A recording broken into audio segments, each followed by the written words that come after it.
ஐயா துணை அகில ஜோதி ஆன்மீக சேனல் நேரில் அனைவருக்கும் வணக்கம். இதுவரையில் நம்ம சேனலை சப்ஸ்கிரைப் பண்ணார்கள் சப்ஸ்கிரைப் பண்ணி பக்கத்தில் இருக்கக்கூடிய இந்த பெல் பட்டன் அழுத்திங்கன்னு சொன்னால் நாங்கள் போடக்கூடிய ஒவ்வொரு பதிவுகளும் உங்கள் நோட்டிஃபிகேஷனில் வரும்.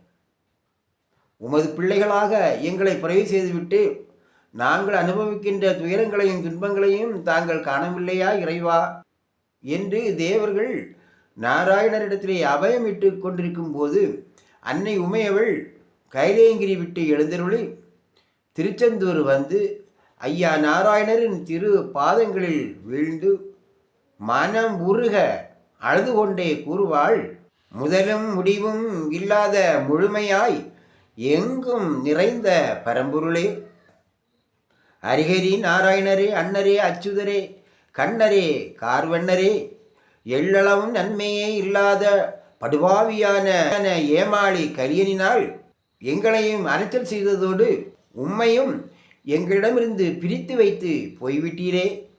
அனந்தபுரத்தின் ஈசன் சான்றோர்கள் மீது தவறான பழியை சுமத்தி சாபமிட்டதன் விளைவாக நீசர்களின் சூழ்ச்சிக்கு சான்றோர்கள் பலியாகி துன்பிட்டு கொண்டிருக்கின்றார்கள். இது பூவில் மண்டூகம் பொசித்தது போல் இருக்கின்றதே காரணரே என்று கூறினாள் அன்னை உமையவள். அதாவது பூவில் மண்டூகம் என்பது தவளை. குளத்திலே தாமரை பூ அழகாக பூத்திருக்கும். அதில் இருக்கும் தேனை உண்பதற்காக வண்டுகளும் சிறு பூச்சிகளும் அப்பூவை நாடி வரும். தவளையானது தாமரை பூவின் அருகிலேயே தான் வாழ்ந்திருக்கும். ஆனால் தாமரை பூவில் இருக்கும் சுவை மிகுந்த தேனை அறிந்து கொள்ளாத தவளை அப்பூவை நாடி வரும் சிறு சிறு பூச்சிகளை பிடித்து சாப்பிட்டு விடும்.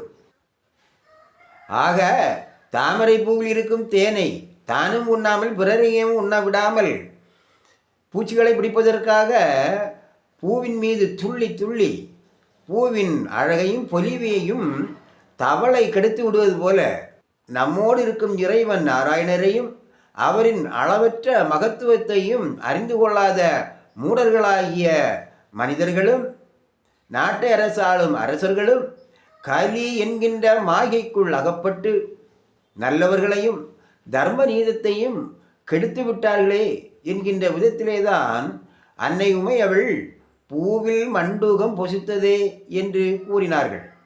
மேலும் கரிநீசனின் ஏதுவினால் கபாலீஸ்வரராகிய உமது மைத்துனரும் தன் நிலை தடுமாறியவராய் சரிவடைந்து இருள் மூடி கண் கவிழ்ந்த வண்ணம் இருக்கின்றார். வானுறவு கிட்ட மானீசன் வந்த நாள் முதல், அதாவது உலகத்தில் பிறந்த உயிரினங்கள் அனைத்துமே, குறிப்பாக 6 அறிவு படைத்த மனிதர்களாகிய நாம் அனைவரும் வானுறவு கொண்டவர்களாக இருக்க வேண்டும். அதாவது இறைவனோடு தொடர்பு உடையவர்களாக இருக்க வேண்டும். அப்பொழுதுதான் இறைவனின் அருளும் இறைவனின் துணையும் இறைவனின் உதவியும் மனிதர்களுக்கு கிடைக்கும். அப்படி இறை அருளோடு வாழ வேண்டும் என்பதுதான் இறைவன் நமக்கு விதித்த நியதி. ஆனால் இன்று உலகத்தில் வாழும் மனிதர்களில் பாதிக்கும் குறைவான பேர்கள்தான் இறைவனோடு தொடர்பில் இருக்கின்றார்கள்.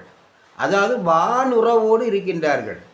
மீதி அத்தனை பேரும் தீய சக்திகளையே கடவுள் என்று நம்பிக்கொண்டு அவர்களோடு தொடர்பில் இருக்கின்றார்கள். அதாவது வானுறவு கெட்டவர்களாக இருக்கின்றார்கள். அதனால்தான் அன்னை உமையவள் கூறுகின்றார்கள், வானுறவு கெட்ட மானீசன் என்றும் அவன் வந்த நாள் முதலாய் நானும் பரமேஸ்வரரும் எந்த நல நஷ்டமும் தெரியாதவர்களாக இருக்கின்றோம். ஈசர் என்னிடத்தில் எந்த விதமான பேச்சுவார்த்தையும் இல்லை. தோஷம் பொருந்திய கரிநீசனுடைய சூழ்ச்சியினால் நாங்களும் நமது சான்றோர்களும் படுகின்ற துன்பத்தையும் வேதனையையும் வந்து பாராமல் பரிகாசம் பார்ப்பதென்ன இறைவா? உயிர் பிறவி செய்யும் பிரம்மதேவர் யதார்த்தமான பிறவியை போல் அல்லாமல் வரமீறிய கரியனுடைய மாய்கையினால் முகம் கண்ணில்லாமலும் பேருறுப்பு இல்லாத அரைகுறை பிறவியாகவும் நிலை தடுமாறி பிறவி செய்து கொண்டிருக்கின்றார். சீவன் கொடுக்கும் சிவனாருக்கும் உறுதியான ஒரே நினைவு இல்லாத இரு நினைவால் பாவம் நிறைந்த நீச குண உயிர்களாக அமைத்து கொண்டிருக்கின்றார். அனைத்து உயிர்களுக்கும் படியளக்கும் நாராயணராகிய தாங்களும் எங்களை விட்டு பிரிந்து இங்கே வந்திருக்கின்றீர்கள். இதனால் உலக மக்கள் அனைவரும் உண்பதற்கு உணவில்லாமல் பசியும் பட்டினியாலும் வாடிக்கொண்டிருக்கின்றார்கள். இதையெல்லாம் தாங்கள் அறிந்திருந்தும் அறியாதவர் போல் எங்களிடம் பகைமை கொண்டவர் போல் இருப்பதென்ன அச்சுதரே? தங்களுடைய மைத்துனராகிய சிவபெருமான் தங்களை காணாமல் இருள் சூழ்ந்த கைலேங்கிரியில் அயர்ந்திருக்கின்றார்.